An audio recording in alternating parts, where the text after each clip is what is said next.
Boa noite, pessoal. Hoje a gente vai falar sobre vetores e matrizes, certo? Bom, creio que vetores você já deve ter visto em técnica de programação 1, alguma coisa, né, sobre vetores, e que essas estruturas, gente, elas são mais acessadas via junto com, né, estruturas de repetição, que são aquele for, while, né, e enfim, essas estruturas elas servem justamente para guardar vários dados de uma vez. Quando eu falo vários dados, não é tipo um, dois, três, quatro, né? Num programa onde num programa assim na vida real, né, digamos assim, numa empresa de software, quando você desenvolve um programa e você vai utilizar vetores ou matrizes, você vai guardar dados em escala de centenas, milhares aí, certo? São escalas assim que humanamente fica difícil da gente manipular um por um. Então, por isso que a gente utiliza justamente essas estruturas de repetição. Bom, eh, gente, reforçando, caso você sinta muita dificuldade de entender o que eu estou ministrando aqui, né, ou não consegue entender basicamente quase nada do que eu vou explicar, tente recorrer aos meus vídeos de revisão de programação básica, certo? Tem uma playlist aqui no canal que eu faço uma revisão desde o básico do básico, da instalação do NetBeans, da criação do primeiro programa em Java, criação de variáveis, etc. O básico do básico, certo? Em um dia, assim, se você assistir direto, dá para terminar essa revisão. Mas enfim, siga o seu ritmo aí, tudo bem? Bom, voltando aqui. Para quem não se lembra, né, a gente cria um array ou um vetor dentro da linguagem Java dessa forma aqui. Primeiramente, a gente tem que dizer qual vai ser o tipo daquele vetor. Como exemplo, a gente utiliza, né, o tipo mais conhecido por todos, creio eu, que é o inteiro, né, o int. Geralmente a gente começa criando uma variável int x igual a zero, né, esse tipo de coisa. Mas a gente quer criar um vetor. Para criar um vetor, a gente põe o tipo, né, daquele vetor, abre e fecha colchete, certo? Abrindo e fechando colchete, o programa ele já vai entender que ele vai ter que criar uma estrutura que vai guardar diversos tipos de dados. Diversos tipos não, diversas quantidades de dados aí. Tudo bem? Então eu vou dar o meu nome a essa variável de vetor, né? Depois a gente vai passar ele para um método para ficar mais simples de criar e executar ele. Bom, feito isso, a gente deu o nome, né, de vetor para esse array, né, ou esse vetor de inteiros aí. Como é que a gente faz efetivamente ele aparecer na memória, né? Existem duas formas aí. A primeira forma é mais quando você vai realizar testes. Ou seja, essa primeira forma, digamos assim, você já vai preenchendo na medida que vai sendo criado esse vetor. Ou seja, você pode abrir e fechar chaves aí, né? E dentro dessas chaves, você vai pondo, separados por vírgula, os valores que vão ter aquele vetor. Lembrando que a gente criou um vetor de inteiros, então vai ter que ser valores inteiros aí.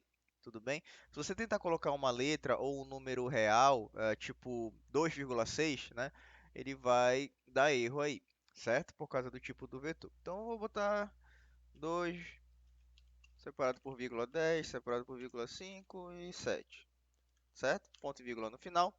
Então, essa é a primeira maneira da gente criar um vetor aí. O que que vai acontecer? Vai ser criado um vetor com o nome de vetor, né, de inteiros, e dentro desse vetor já vai vir armazenados os valores 2, 10, 5 e 7 nessa ordem que eu inseri. Tudo bem? O outro tipo que a gente pode fazer, eu vou botar vetor 2, é utilizando o new, né? Nessa palavra aqui, new, significa novo, certo? Essa palavra, gente, dentro do Java, a gente utiliza ele para criar tanto vetores como também objetos. O que seriam esses objetos? Que eu vou explicar um pouquinho mais para frente e vocês também vão ver na disciplina de orientação a objetos.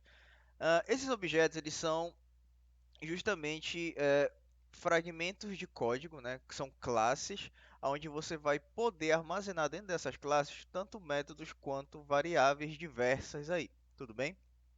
Mas isso daí não se preocupem que é assunto mais para frente. Entenda apenas que a palavra new, ela significa criar alguma coisa. Ou seja, o que que vai acontecer por trás dos panos aí? Quando você utiliza essa palavra, o Java vai lá na memória RAM do seu computador, né, onde está rodando o seu programa. Ele vai abrir um espaço lá na memória, né, com essa palavra new, e dentro desse espaço ele vai armazenar os valores correspondentes àquela variável lá, certo? Então eu posso criar dessa maneira, new int, né, que é o nosso vetor inteiro, abre e fecha colchetes novamente. Só que nessa segunda parte do abre e fecha colchete, você vai ter que botar um número aqui dentro, um número inteiro, certo? Mas esse número inteiro, gente, não quer dizer que é porque o array é inteiro. Esse número inteiro ele vai denotar quantas posições vai ter aquele seu vetor. Então, se eu quiser criar um vetor de 10 posições, eu vou botar 10 aqui.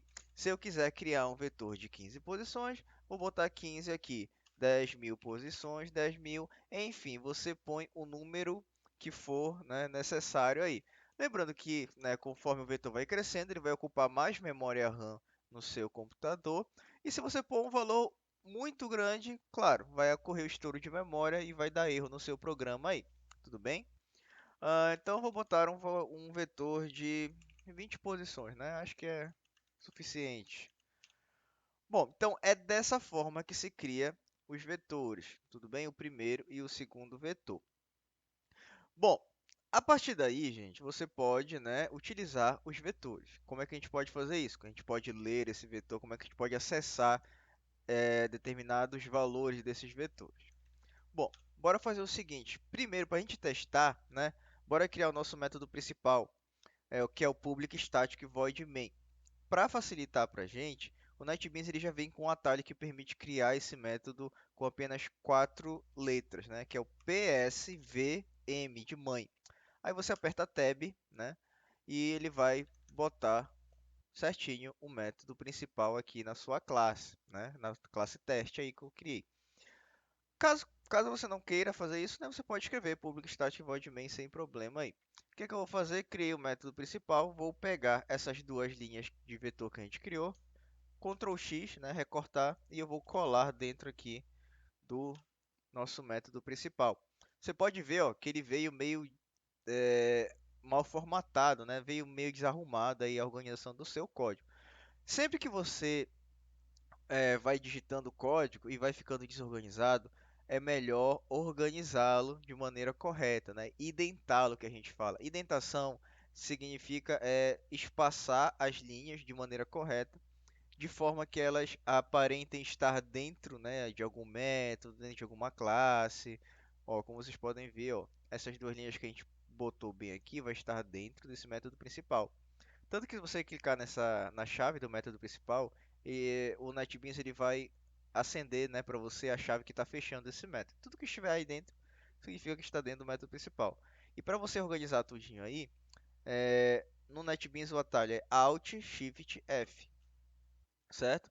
Quando você aperta Alt Shift F, ó, seu código ele fica todo organizadinho.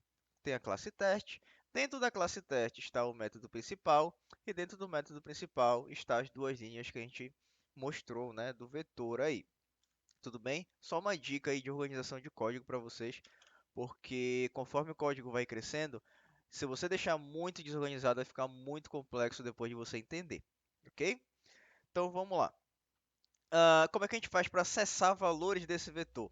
Bom, gente, para a gente acessar valores desse vetor, basta a gente indicar os índices desses vetores, né?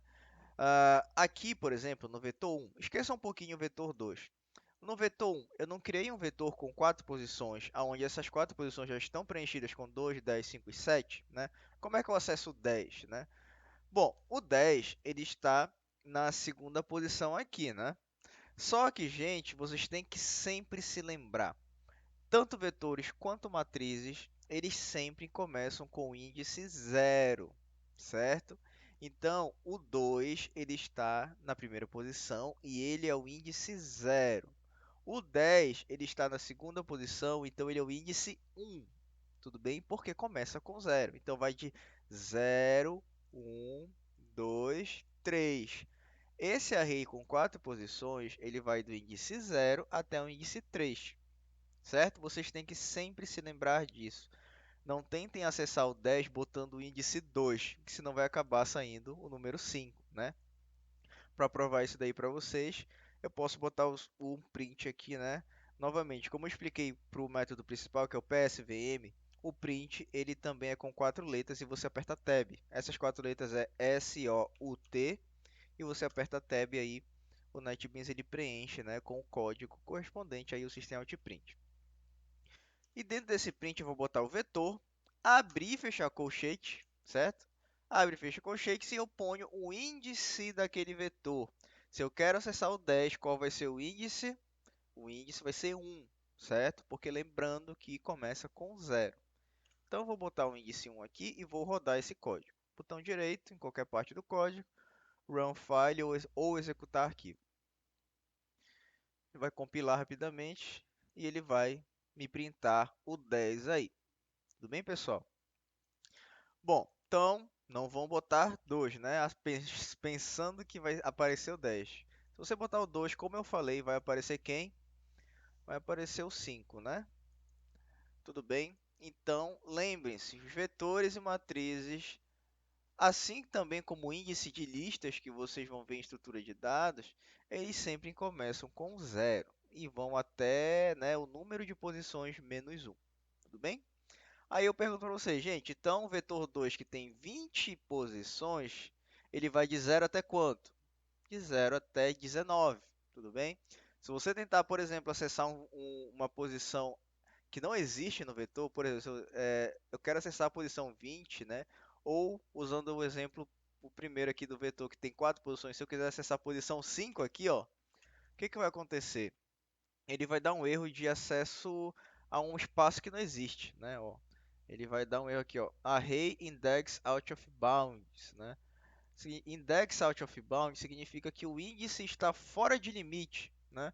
Estou tentando acessar um índice 5 de um array que tem apenas 4 posições. Então isso é impossível, né? O programa vai acusar esse erro e ele não vai executar, tudo bem? Então, como a gente está vendo aqui, ó, na saída, né? Outra coisa bastante importante para um programador é quando acontecer um erro, gente, não se desesperem, né? Vão ali no erro, tentem ver qual é o erro que está dando.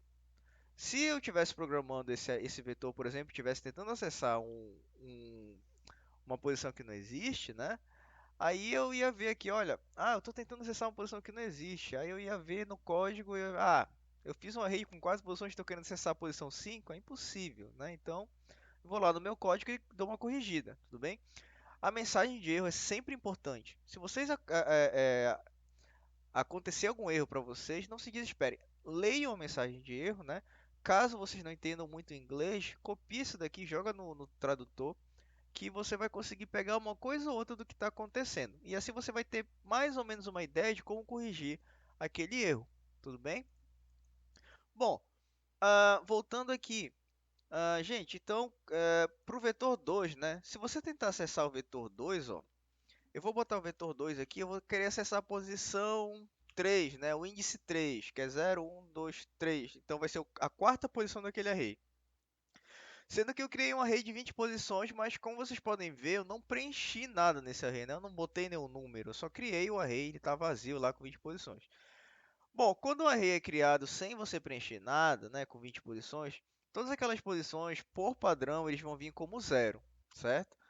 Vou rodar aqui, ó, ele vai mostrar um zero aí, porque é o padrão que vem quando você cria um array de inteiros aí. Você pode depois criar um array de booleano, um array de números reais, double, float, né, para testar e dar uma brincada aí, tudo bem? Então, como é que a gente vai fazer para preencher esse vetor, né, esse array aí? Bom, como eu falei para vocês, quando o vetor é muito grande, a gente não vai preencher um por um, né, dessa maneira aqui, ó, vetor 2, aí eu vou preencher a primeira posição. Abro o fecho colchete, a primeira posição é o zero, né? Lembrando. Eu vou dizer que a primeira posição é 10. Aí depois vetor 2, abre e fecha colchete, a segunda posição vai ser 6, tudo bem? Eu vou ter que fazer isso daqui, gente, 20 vezes para cada posição, né? Caso eu queira preencher uma rede de uma maneira efetiva, você pode utilizar, né, uma estrutura de repetição. Em técnicas 1, você geralmente vê a estrutura mais comum que é o para, né? Que é o for. Então, você pode digitar for aqui, ó. Se você quiser economizar tempo, né? E já entendeu como funciona o for, Só digite for e aperte Ctrl espaço. O NetBeans ele vai te dar alguns exemplos, né, de for que você pode utilizar. Esse for aqui, ó, que eu estou com o mouse em cima, ele é o for mais básico, né, de todos. Então eu vou escolher esse daqui, ó. For int igual a 0 e menor que 10 e mais mais. Só que no lugar do 10 eu vou pôr o tamanho do meu array, que é 20, né? Ao invés de 10 é 20. E o que que eu posso fazer? Eu posso utilizar esse for utilizando a variável i, né, que vai começar de 0, para preencher o meu vetor. Digamos que eu queira preencher com o próprio número que está no i, né? Então, o meu vetor vai ser 0, 1, 2, 3, 4, 5, 6, 7, 8 até 19, né? Vamos lá. Eu vou rodar aqui o for e depois, né, eu vou rodar um segundo for para mostrar os valores do meu vetor 2. Então, eu vou copiar esse for bem aqui, ó, e vou colar logo embaixo, dessa forma bem aqui, tudo bem? Vou tirar esse system.out.print e vou botar aqui no segundo, dentro do segundo for. E no lugar desse 3 que eu botei como exemplo, né, eu vou botar i. Então, o nosso código ele vai ficar assim, o código final vai ficar dessa forma. Quem quiser dar um pause aí para copiar, tudo bem. Certo? Então, eu vou executar aqui e você vai ver, ó, que o nosso vetor de 20 posições ele vai ser preenchido com números de 0 até 19. Ah, coach, mas eu não gosto do número 0, eu quero preencher de 1 até 20, né, para ficar bonitinho. É só você vir aqui, ó, e usar a lógica, né? Vamos utilizar a lógica. Se o i começa com 0 e eu quero preencher de 1 até 20, ao invés de 0 até 19, o que que eu vou fazer? Eu vou, né, somar mais um toda vez que eu for atribuir o valor à posição daquele vetor, né? Então, quando o i for 0, a primeira posição, né, o primeiro índice, eu vou preencher com 0 mais 1, que vai ser, né, 1. Quando o índice for 1, que é a segunda posição, eu vou preencher com 1 mais 1, 2, e assim por diante, né? É só você utilizar aí a lógica aí de programação, né, básica, algoritmos, né, e ele vai ser preenchido com de 1, né, até 20 aí, certo? Gente, então, vetores basicamente é isso. É você pegar, né, essa estrutura, utilizar laços de repetição aí, né? Você pode varrer um vetor tanto em ordem crescente quanto em ordem decrescente. Você pode preencher o vetor utilizando a sua lógica aí, né, baseado no que o seu programa vai fazer. Você vai preenchendo ele. Então, enfim, gente, tem uma infinidade de coisas que você pode fazer dentro de um vetor. Ó, um outro exemplo seria, fica aí de exercício para vocês, um programa, né, que receba um vetor preenchido de 1 até o limite, né, dele, e depois ele some todos esses valores e te dê um system out print de quanto é a soma de todos esses valores aí, né? Quem conseguir fazer já está craque em vetor, tudo bem? Na próxima aula a gente vai ver a questão das matrizes, certo? Então, fiquem com Deus e valeu!